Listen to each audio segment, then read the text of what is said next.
الذين كفروا لا تسمعوا لهذا القرآن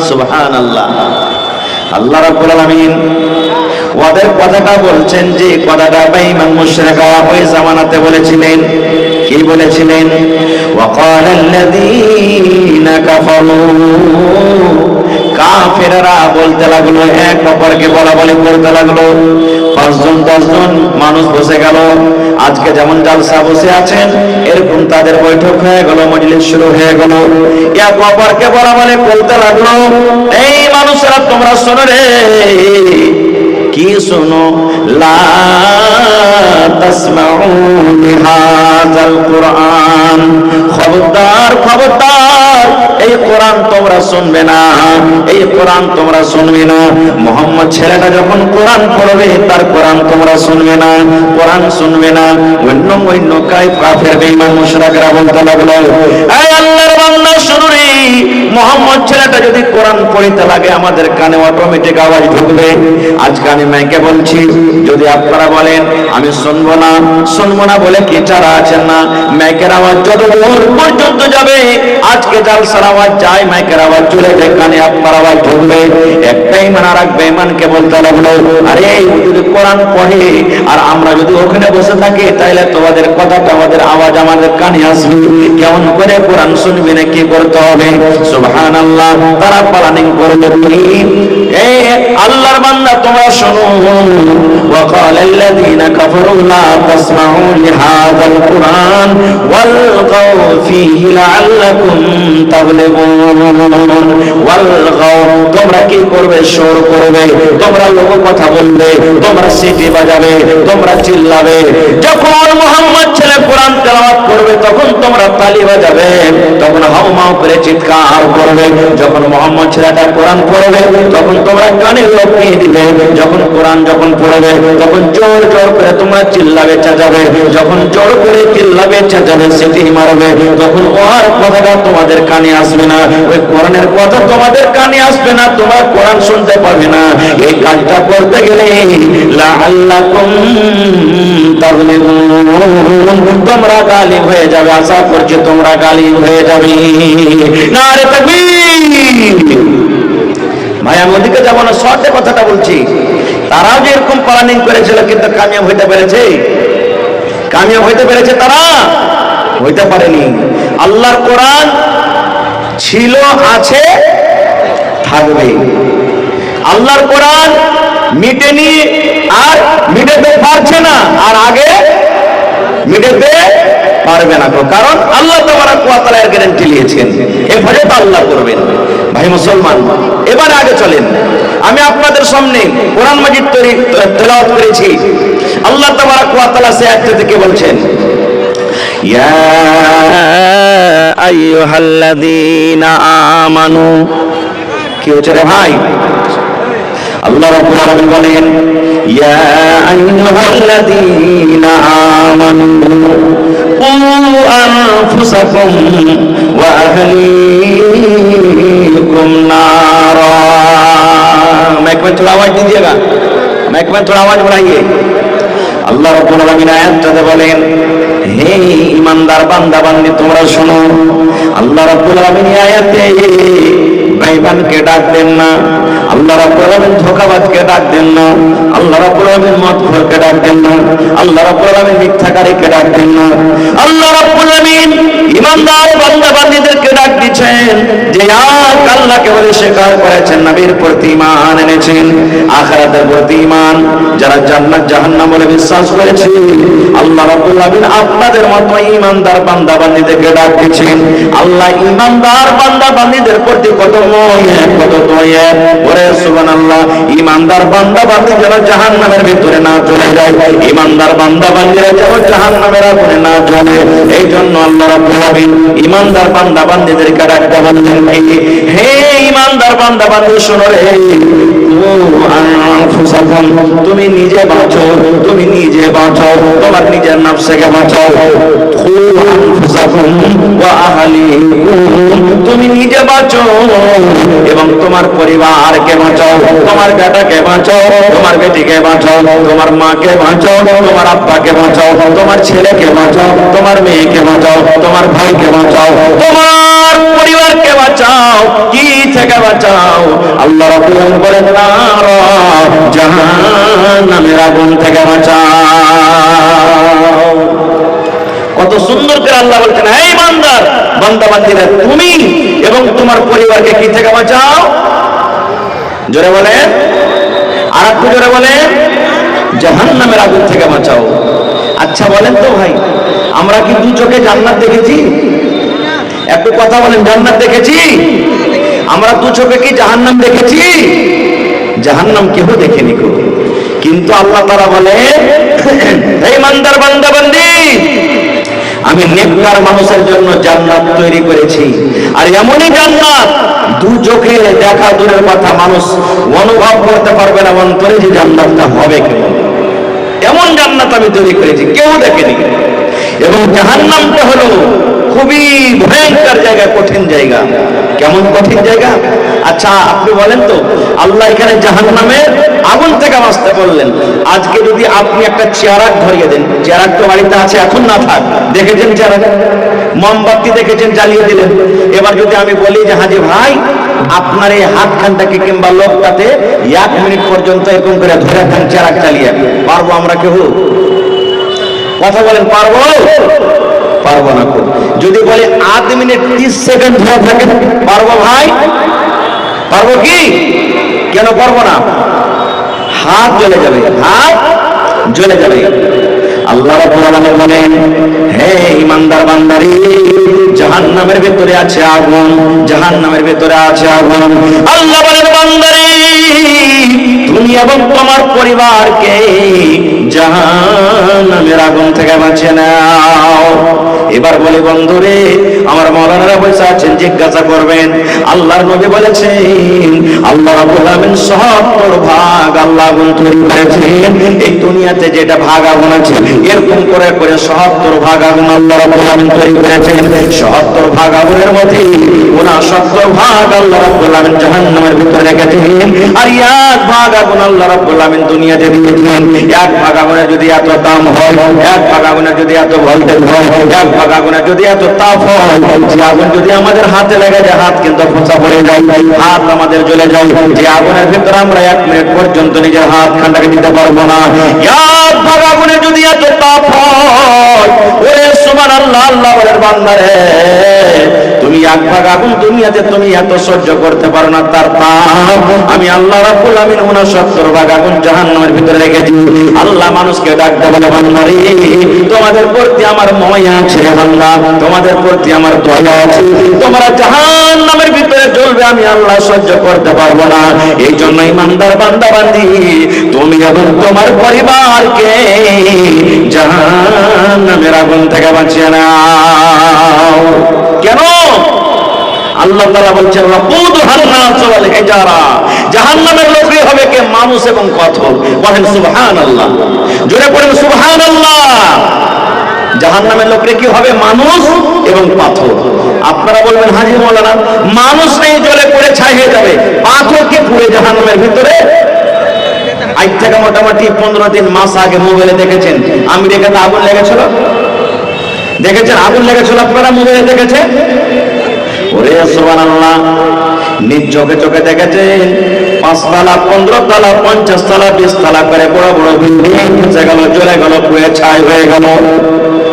আমরা যখন আয়াতটা পড়ি তখন মনে মনে ভাবতাম, আল্লাহ, পাথর কেমন করে পড়বে, আল্লাহ ইট কেমন করে পড়বে, পাথর করে করে পড়বে। ওরে সুবহানাল্লাহ, আজকে 15 দিন 20 দিন আগে আমেরিকাতে আগুন লাগাতে দেখে নিলাম। দুনিয়ার 1 ভাগ আগুনে যদি দুনিয়ার পাথরকে যদি পুড়িয়ে ছাই করতে পারে, তাহলে যে আগুন জাহান্নামের ভিতরে 69 ভাগ রয়েছে, বলেন সেই আগুনের তাপ আরো কত হতে পারে? পারে কি পারে না? সুবহানাল্লাহ। সেই আগুন থেকে আল্লাহ তাবারক ওয়া তাআলা বাঁচতে বলছেন। দুটো এখানে পয়েন্ট আছে, আল্লাহ প্রথমে নিজেরা বাঁচতে বলছেন, তারপরে নিজে ছেলে মেয়েকে বাঁচতে বলছেন। ছেলে মেয়েকে কেমন করে বাঁচাবো আমরা, নিজে কেমন করে বাঁচবো, আমি দু চারটা পয়েন্টের কথা বলবো। ভাই আমার, দুনিয়াতে আল্লাহ রাব্বুল আলামিন এমনই মহিলা দান করেছেন, নেককার দিনদার, সে মহিলা আল্লাহর জান্নাতে যাবে, কিন্তু তার স্বামী, তার হাজবেন্ড, তার পেটে পাতি আল্লাহর জাহান্নামে যাবে। এরকম আছে না নাই? আপনারা জানেন দুনিয়াতে সব থেকে জালিম জাবের বাদশা ফেরাউন নাম শুনেছেন। ফেরাউন সব থেকে বড় বাদশা, গোটা পৃথিবীতে তার সমান জালিম বাদশা আল্লাহ রাব্বুল আলামিন কিয়ামত পর্যন্ত আসবেন না। এত জালিম বাদশা ছিল, যেই বাদশা নিজে আল্লাহ দাবি করেছিল, আমি হলাম রব, আমি হলাম আল্লাহ, আমি হলাম রব, তোমরা আমার পূজা করো। এই মুসলমান, এবারে ফেরাউনের স্ত্রী আসিয়া এবারে ফেরাউনকে বলল, ফেরাউন তোমাকে আমি আল্লাহ মানবো না, তোমাকে আমি রব মানবো না, তোমাকে আমি আল্লাহ মানবো না। এই মুসলমান, এবারে ফেরাউন বলতে লাগলো, আসিয়া রে, আমি হলাম স্বামী তোমার, আর তুমি হলে আমার বিবি, কেন তুমি আমার কথা মানবে না? গোটা দুনিয়ার মানুষ আমাকে রব মানে, গোটা দুনিয়ার মানুষ আমাকে আল্লাহ মানে, তুমি কেন আমাকে আল্লাহ মানবে না? এইবারে আসিয়া কি বলেছিলেন, এই ফেরাউন, গোটা পৃথিবীর মানুষ তোমাকে আল্লাহ মানতে পারে, রব মানতে পারে, কিন্তু আমি তোমার বিবি, স্বামী হিসাবে তোমার আমি খেদমত করবো, স্বামী হিসাবে তোমার আমি কথা মানবো, স্বামী হিসাবে যেটা হক সেটা আমি আদায় করবো। কিন্তু যখন তুমি ওয়াহাদানিয়াতের পড়ে যাবে, যখন তুমি আল্লাহর দিকে যাবে, ইবাদতে বান্দেগির দিকে যাবে, তখন কিন্তু আমি তোমাকে আল্লাহ বলে রব বলে তোমাকে স্বীকার করবো না। এই জন্য আল্লাহর নবী বলেছেন, এই দুনিয়ার মানুষ, ফেরাউন সারা জীবন জাহান্নামের ভিতরে যাবে, এবং তার ভালোবাসা স্ত্রী আসিয়া আল্লাহর জান্নাতের ভিতরে চলে যাবে। তাহলে পূজা গেল, পূজা হবে কার? কার পূজা হবে? একমাত্র আল্লাহর পূজা হবে, আল্লাহর বান্দেগী হবে। এবং দুনিয়াতে আল্লাহ রাব্বুল আলামিন একজন আরো নবী দিয়েছিলেন, যার নাম হলো নূহ আলাইহিস সালাম। নূহ নবী হলেন আল্লাহর একজন নবী, যে 900 থেকে 1000 বছর পর্যন্ত দুনিয়াতে বেঁচেছে। নূহ নবী জান্নাতের ভিতরে যাবে, এবং নূহ নবীর সন্তান জাহান্নামের ভিতরে চলে যাবে। মেলায় মানুষ কয় না, আরে মূল বেগে বেটাতে এত খারাপ কেনে? কথাতে কথাতে বলে মূল বেগে বেটারা ভুল করে দেয়। তো মূল বেগে বেটাটা মানুষ নাকি ভাই? ও তো ভুল করতে পারে। মানুষেরা বলে মূল বেগে বেটা। নূহ নবী জান্নাতে যাবেন, নূহ নবীর বেটা জাহান্নামে যাবে। একবার নূহ নবীর কয়েকটা বেটা ছিলেন, আমি ঘটনার দিকে যাব না। নূহ নবীর কথা ভাই কেউ মানে না, যত ডাকছে অত পালাইছে, যত ডাকছে অত পালাইছে। আর আল্লাহর কোরআন বলছেন লাইলা ওয়া নাহারা, দিন রাত তাবলীগ করেছেন, ওয়াজ করেছেন, কিন্তু আর কথা কেউ মানে না। নূহ নবী ওয়াজ করে আসতেন, ওয়াজ করে যখন বাড়িতে চলে গেলে, ওর স্ত্রী অন্য দিক থেকে এসে তখন মজলিসে এসে বলতে, এ ভাই, এ বলে বলবো কারা, শুনে রে ভাই, আমি আর বাড়িতে খাচ্ছি পিনছি, আমি আর স্ত্রী, আমার থেকে তোরা ভালো জানিস না ভাইরে, আর মাথাটা পাগলা হয়ে গেছে, খারাপ হয়ে গেছে, খবরদার তোরা নূহর কথা কেউ মানিস না। যদি নিজের পুরুষের খেলাফে এরকম কেউ আওয়াজ করে, ওর কথাটা কেউ মানবে কি ভাই? জীবনে কেউ মানবে না। এই জন্য কেউ আত্মপ্রাচীনের উপরে। একদিনকার ঘটনা, ওর কমেরা বলতে লাগলো, এই নূহ, তুমি যদি সত্য আল্লাহর নবী হও, এই সময় তুমি কোন আযাব আমাদের করতে নিয়ে আসবে? তুমি খালি বলছো যে আমাকে নাম হলো তো আল্লাহর আযাব আসবে, আল্লাহর আযাব আসবে, আল্লাহর আযাব আসবে, এই সব কোন আযাব তুমি নিয়ে আসবে? নূহ নবী আল্লাহর দরবারে দোয়া করলেন, এই রব্বুল আলামিন, আমার কম আমার কথা মানে না, আমার কথা শোনেন, আল্লাহ তোমার আযাবের ইন্তজার করছি, আল্লাহ এমন আযাব দাও তারা যেন ধ্বংস হয়ে যায়, বরবাদ হয়ে যায়, হালাক হয়ে যায়। আল্লাহ রাব্বুল আলামিন নূহ নবীকে বললেন, নূহ তুমি এখানটা নৌকা তৈরি করো, কাষ্টি লাউ তৈরি করো, আর যে কটা তোমাকে মানে, যে কটা ইমানদার, যে কটা তোমাকে মানে, তোমার প্রতি মানে নিচ্ছে, ওই লোকগুলাকে তোমার এই নৌকাতে কাষ্টিতে তুমি সবার করে নাও। আর যে তোমাকে মানে না, তারা তোমার নৌকাতে আসবে না, কাষ্টিতে তোমাকে সবার করতে হবে না। এইবারে বন্ধুরে নৌকা রেডি হয়ে গেল। নৌকা যখন যখন তৈরি হয় তখন কিন্তু নূহ নবীকে তার কমেরা রাগায়, এই নূহ তুমি কোনটা নৌকা চালাবে? তুমি কি তোমার গলিতে নৌকা চালাবে? তুমি কি রাস্তাতে নৌকা চালাবে? তুমি কি কানটাতে নৌকা চালাবে? তুমি তোমার আইনাতে চালাবে? কেন পানি নাই, কোথা পানি নাই, কোন জায়গায় তুমি নৌকা চালাবে? বন্ধুরা আমার সৎ কথা, নৌকা তৈরি হয়ে গেল। আল্লাহ রাব্বুল আমিনের যেটা ওয়াদা যাও আসতে শুরু হয়ে গেল, পানি বাড়তে শুরু হয়ে গেল, পানি বাড়তে বাড়তে বাড়তে বাড়তে বাড়তে বাড়তে এত উঁচা হয়ে গেল পানি। এবার নূহ নবী বেটাকে বলছেন, একজন বেটা সে কিন্তু নূহ নবীর কথা মানে না, আব্বা তোমার কথা মানবো না, আব্বা তোমার কথা শুনবো না। নূহ নবী বেটাকে বলছেন, বেটা রে আইসো, তুমি আমার নৌকাতে সওয়ার হয়ে যাও, তুমি আমার নৌকাতে চড়ে নাও, কারণ আজকে আল্লাহ রাজার থেকে কেউ বাঁচতে পারবে না রে ধন, আজকে আল্লাহ রাজার থেকে কেউ বাঁচতে পারবে না, এজন্য তুমি এসে আমার নৌকাতে সওয়ার হয়ে যাও। এবার নবীর বেটা কি বলেছিলেন জানেন? আব্বা গো, তোমার কথা আমি মানবো না, তোমার কথা আমি শুনবো না। কেন মানবো না? তোমার আল্লাহ আমাকে ডুবাইতে পারবে না, তোমার আল্লাহ আমাকে পানিতে ভাসাতে পারবে না, তোমার আল্লাহ আমাকে পানিতে ডুবাইতে পারবে না। যেমন কথাটা বললাম, নূহ নবী বললেন, বেটা রে আজকে আল্লাহর আযাব থেকে বাঁচতে পারবি না রে ধন, আজকে আল্লাহর আযাব পানি থেকে বাঁচতে পারবি না, আয় তাড়াতাড়ি করে আমার নৌকাতে আয়। যেমন কথাটা বলা, নূহ নবীর কথা শুনে বেটা বলছেন, আব্বাজি ওই যে পাহাড় দেখছো, ওই উঁচা পাহাড়টা দেখছো, ওই পাহাড়ের উপরে আমি চলে যাব, আর পাহাড়ের উপরে যাওয়ার পর আমি নিজের জানটাকে বাঁচিয়ে নিব, তোমার আল্লাহর ক্ষমতা নয় এত বড় পাহাড়কে পানি দিয়ে ডুবিয়ে দিবে। এই মুসলমান, যেমন এই কথাটা বললাম, মুখের কথা মুখে আছে, এমন জোরে কোন দিক থেকে একটা ঢেউ চলে এলো, এমন জোরে একটা এমন জোর করে ঢেউ এলো, সঙ্গে সঙ্গে সঙ্গে এত বড় উঁচা পাহাড় ডুবে গেল, এবং নূহ নবীর বেটা কোন দেশ থেকে কোন দেশে ভেসে চলে গেল। এই দেখেন, তাহলে বেটা জাহান্নামে আর আব্বা যাবেন জান্নাতে। দুনিয়াতে এরকম নবী দুনিয়া থেকে বুঝেছেন সুবহানাল্লাহ যে বেটা যাবে জান্নাতে আর বাপ যাবে জাহান্নামে। কে জানেন? হযরত ইব্রাহিম আলাইহিস সালাম। হযরত ইব্রাহিম আলাইহিস সালাম, ইব্রাহিম হলেন একজন নবী, আর তার আব্বা আজার নিজের হাতে উটকে তৈরি করতো আর বাজারে বিক্রি করতো। নূহ নবী, ইব্রাহিম নবী বাপকে কত দাওয়াত দিয়েছেন, তাবলীগ করেছেন, কিন্তু তার আব্বার কথা মানেনি। আল্লাহ রাসূল বলেছেন ইব্রাহিম নবী জান্নাতের ভিতরে যাবে, আর তার আব্বা জান যাবে কোথায়? জাহান্নামের ভিতরে চলে যাবে। ভাই আমার, আল্লাহ তাবারক ওয়া তাআলা এই জায়গাতে বলছেন, হে ইমানদার বান্দা বান্দি শুনো, শুধু তোমাকে বাঁচলে হবে না, তুমি নামাজ পড়ছো, তুমি রোজা রাখছো, তুমি হজ করছো, তুমি যাকাত দিচ্ছ, তোমার ছেলেরা মদ পান করছে, তোমার ছেলেরা জুয়া খেলছে, তোমার ছেলেরা বেরোবাজি আছে, তোমার ছেলেরা এদিক ওদিক রাস্তাতে ঘুরতে আছে, তাহলে তুমি বাঁচো, তোমার পরিবার বাঁচাও। এবারে কেমন করে বাঁচবো আমরা? কেমন করে বাঁচবো? ছেলে মেয়েকে বাঁচাতে গেলে প্রথমে নিজে বাঁচতে হবে, নিজে বাঁচতে হবে আমাদেরকে। কিন্তু কেমন করে বাঁচবো আমরা ভাই?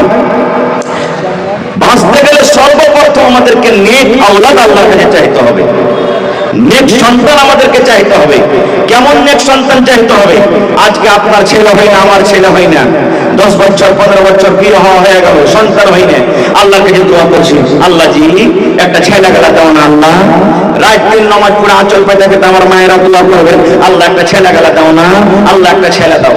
শুধু ছেলে চাহাচ্ছি, ছেলে চাহা শুধু যথেষ্ট নয়, ছেলে চাহাটাই খুব বড় নয়, ছেলে চাহার মতন চাইতে হবে। কেমন চাইতে হবে?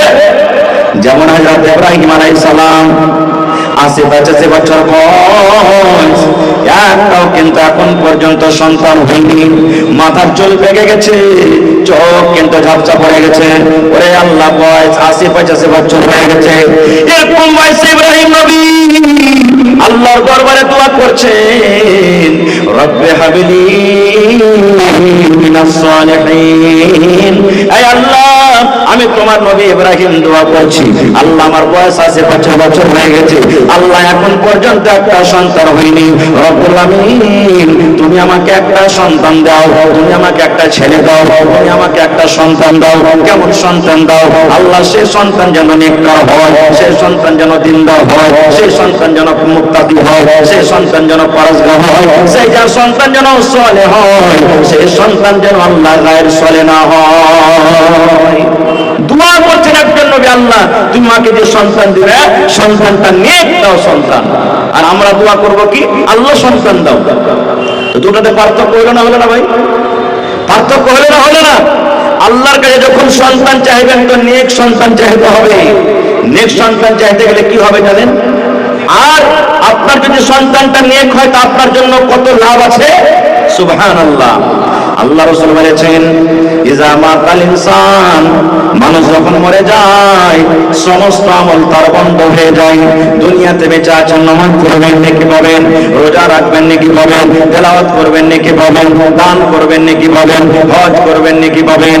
আল্লাহ রাসূল বলেছেন, উম্মত যতদিন মানুষ বেঁচে আছে ভালো আমল করলে নেকি আছে, কিন্তু লোকটা যখন মরে যাবে, মরে যাওয়ার সাথে সাথে সমস্ত আমল কিন্তু তার বন্ধ হয়ে যায়। নামাজ পড়ে নেকি হতো না, নামাজ পড়তেন নেকি পেতেন, মত হয়ে গেল নেকি বন্ধ হয়ে গেল। রোজার মাসে রোজা রাখলে নেকি হতো, মত হয়ে গেল আপনার নেকি বন্ধ হয়ে গেল। তেলাওয়াত করছিলেন নেকি পড়া যেত, মত হয়ে গেল নেকি বন্ধ হয়ে গেল। কিন্তু নবী বলেছেন, উম্মত রে তিনটা আমল এমন আছে, তিনটা নেকি এমন আছে, তিন প্রকার আমল এমন আছে, তুমি কবরের ভিতরে চলে যাবে, তুমি মরে যাবে, তোমার মত হয়ে যাবে, কিন্তু উম্মত রে কিয়ামত পর্যন্ত তোমার কবরে নেকি যাই থাকবে, তোমার ওই নেকি আল্লাহ রাব্বুল আলামিন বন্ধ করবেন না। অনলাইন তোমার কবরে নেকি ঢুকতে থাকবে, অনলাইন তোমার কবরের ভিতরে নেকি যেতে থাকবে। তিনটা আমল এমন আছে মরার পরও কিন্তু আপনার ওই কবরে নেকি যেতে থাকবে, বন্ধ হবে না কোনোদিন। বলবেন জি তিনটা আমল বন্ধ হবে না? না। কি আমলটা? এক নম্বরে নবী বলেছেন সাদকায়ে জারিয়া। সাদকায়ে জারিয়া কাকে বলে? এই যে দেখেন এত সুন্দর সুন্দর মাদ্রাসা আপনারা করে রেখেছেন, এটা হলো সাদকায়ে জারিয়া। 1 টাকা দিয়েছেন, 1000 দিয়েছেন, 1 মোট চাল দিয়েছেন, আপনি একদিন কাম করে দিয়েছেন। আল্লাহুস সামাদ, এই মাদ্রাসা যতদিন কায়েম আছে কায়েম থাকবে। আপনি কবরে চলে যাবেন, মাদ্রাসাতে পড়া রাখা হবে, কোরআন পড়া হবে, দিনের পড়া হবে, দোয়া হবে। আপনার এই পড়া মাদ্রাসাতে পড়ালেখা করবে ছেলেরা, ওরা জানে কি পাবে, আল্লাহ রাব্বুল আলামিন আপনার কবরে কিন্তু নেকি জারি করে দিবেন। মসজিদ আপনি বানিয়ে চলে গেছেন, মসজিদে যতদিন লোক নামাজ পড়বে মসজিদ কায়েম থাকবে। আপনি কবরে চলে গেছেন, আল্লাহ রাব্বুল আলামিন আপনার কবরে কিন্তু অনলাইন নেকি দিয়ে দিবেন। আপনি কোনো ইয়াতীম বাচ্চাকে, মাদ্রাসার কোনো গরিব ছেলেকে আপনি 10 টাকা দিয়ে দিয়েছেন, আপনি একটা জামা কিনে দিয়ে দিয়েছেন, আপনি একটা লুঙ্গি গালা কিনে দিয়ে দিয়েছেন, কোনো বাচ্চাকে চাপ্পাল নাই ময়া হয়ে যায়, এটা গরিবের বাচ্চা, আমি একটা চাপ্পাল গালা দিয়ে দিই। ওরে সুবহানাল্লাহ, কত গরিবের বাচ্চা আছে মাসে 300 টাকা 400 টাকা খোরাকে ফেস জুটে না। আপনি বাচ্চাটাকে যারা বলছেন, বাবুরে তোমার 1 মাসের খোরাকের ফেস আমি 300 টাকা তোমাকে দিয়ে দিলাম, বাবুরে 1 সাইড তোমাকে পায়জামা আমি দিয়ে দিলাম। এই যে আপনার দেওয়া টাকাতে যদি কোনো বাচ্চা হাফেজে কোরআন হয়ে যায়, যদি কোনো বাচ্চা আলিম দিনদার আলিম নেককার দিনদার আলিম হয়ে যায়, ওরে সুবহানাল্লাহ, আপনি কবরে চলে যাবেন, আল্লাহ রাব্বুল আলামিন ওই ছেলেটাকে যে আপনার দুয়াতে, আপনার মেহনতে, আপনার টাকাতে আল্লাহ কামিয়াব করে ওই নেকিটা আল্লাহ রাব্বুল আলামিন আপনার কবরে জারি করে দেবেন। তারপরে 2 নম্বরে রাসূল বলেছেন, ওরে সুবহানাল্লাহ, ওয়ালাকুম সালিহুন ইয়াদউ লাহু, নেক সন্তান নেক আওলাদ দুনিয়াতে ছেড়ে গেছেন, একটা বেটাকে নেককার করে গেছেন, বেটিকে নেককার করে গেছেন, বেটিকে দিনদার করেছেন, বেটা দিনদার করেছেন, আপনি কবরে চলে যাবেন রে বন্ধু। ওই বেটা যখন আপনার জন্য দোয়া করবে, হে রব্বুল আলামিন, জানি না আমার আব্বা যার দুনিয়াতে কি গুনাহ করেছেন, কি আমল করেছে আল্লাহ জানি না, তুমি জানো আমি জানি না।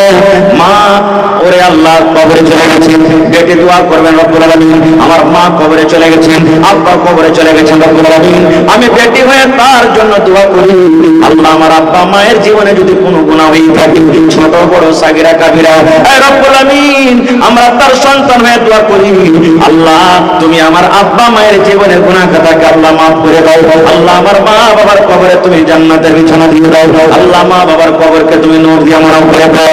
যখন নিজের সন্তানরা এরকম ভাবে দোয়া করবে, আল্লাহ রাব্বুল আলামিন ফেরেশতাকে বলবেন, ফেরেশতা রে, ওর নেককার সন্তান নেককার আওলাদেরা দোয়া করেছে রে ফেরেশতা, যা যা যা যা, আমি আল্লাহ রাব্বুল আলামিন আদেশ করি ওই নেককার ছেলে এবং মেয়ের ওই দোয়াটাকে আল্লাহ রাব্বুল আলামিন আদেশ করবেন কবরের ভিতরে দিয়ে দাও। শুধু তা নয়, আপনার ছেলে আপনার মেয়েরা যদি আপনার জন্য দান করে, যখন আপনার জন্য দান করবে নাম ধরে ধরে দান করবে, আল্লাহ রাব্বুল আলামিন বলেন বান্দারে যা তার নেককার সন্তান ছেলে মেয়েরা দান করেছি, যারে যা যা ওই ছেলে এবং মেয়ের দানটাকে তোমরা কবরের ভিতরে পৌঁছে দাও। নারে তাকবীর।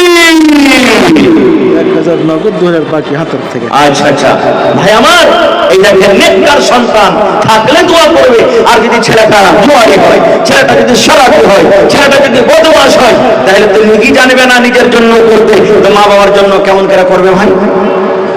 কেমন করে করবে মা বাবার জন্য?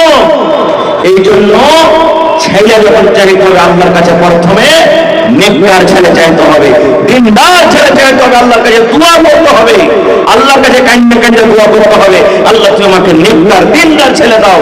দুনিয়াতে আপনাকে ভালো খাওয়াইতে না পারো, দুনিয়াতে আপনাকে ভালো কিনতে না পারো, দুনিয়াতে গরিবে হালাতে কাটুক, কিন্তু মরার পর তো আপনার আখিরাতটা ভালো হবে, মরার পর তো আপনার আখিরাতটা ধন্য হবে।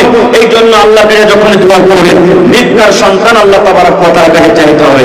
কিন্তু আফসোস আজকে আমরা ছেলেটাকে আমরা নেককার বানাতে পারি না। আমরা কি করছি, যেমন এই ছেলেটার বয়স 5 বছর 7 বছর 8 বছর হয়েছে, জানারে বেটা হাল বাইতে, জানারে বেটা ছাগল চড়াইতে, আরে ওর বেটাটা সুরত খাটতে গেছে 30,000 টাকা মাস পেয়েছে, আপনি খালি বাড়তি ঘুরে বেড়া।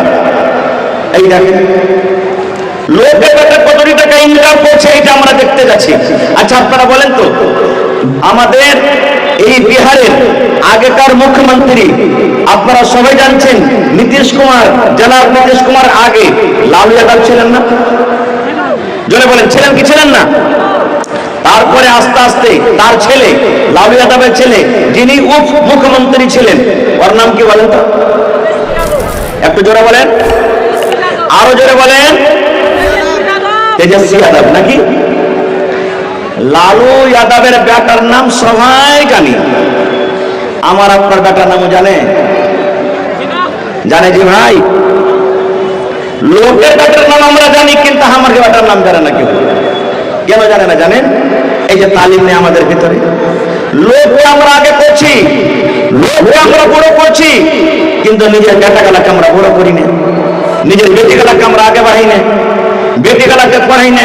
বেটি ছেলে পড়ে লেখে কি করবে রে? কিন্তু লোকের বাড়িতে যায় ঝোঁটা চলবে, ছাই করবে, এরকম করবে, ওরকম করবে। কোনো ভাই যদি বানাতে পড়ে, কোনো ভাই স্কুলে পড়ে, পড়িয়া লেখে কত যে নৌকরি লাগিয়ে দেবে। পড়িয়া লেখা নৌকরি করতে হবে জরুরি নয়, কিন্তু ইলমটা শিখা হলো কি ফরজ।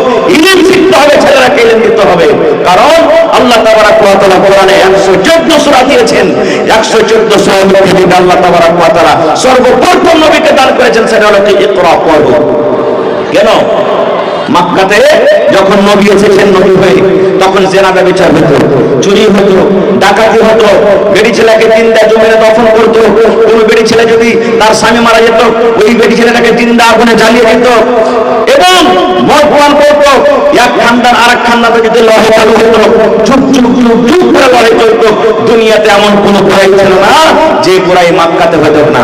কিন্তু আল্লাহ তাআলা নবীকে কথা বলেন না, হে নবী প্রথমে জেনার গুনাহটা রুখো, হে নবী প্রথমে চুরি করা গুনাহটা রুখো, হে নবী প্রথমে তুমি মেয়েদেরকে দফন করছো গুনাহটা রুখো, হে নবী প্রথমে নামাজ পড়তে বলো, হে নবী প্রথমে রোজা করতে বলো। এগুলা আল্লাহ আদেশ করলেন না। কেন জানেন? প্রথমে বললেন ইকরা পড়ো। কেন বললেন? মানুষ পড়বে, জানবে আল্লাহকে, আল্লাহ রাসূলকে, তখন অটোমেটিক তার মধ্যে থেকে পাপ চলে যাবে, পাপ চলে যাবে। মানুষ যখন জানবে, পড়বে যে হ্যাঁ আল্লাহ হলেন এক, আল্লাহর পূজা হওয়া চাই, আল্লাহর সাথে অন্য কাউকে শরীক করতে হবে না, আল্লাহর নবী মুহাম্মদ সাল্লাল্লাহু আলাইহি ওয়াসাল্লাম জান্নাত আছে জাহান্নাম আছে, তখন মানুষের ভিতর থেকে অটোমেটিক সব পাপ দূর হয়ে যাবে। এই জন্য পড়ার কথাটা বলেছিলেন। আর হায়রে হত মুসলমান, আজ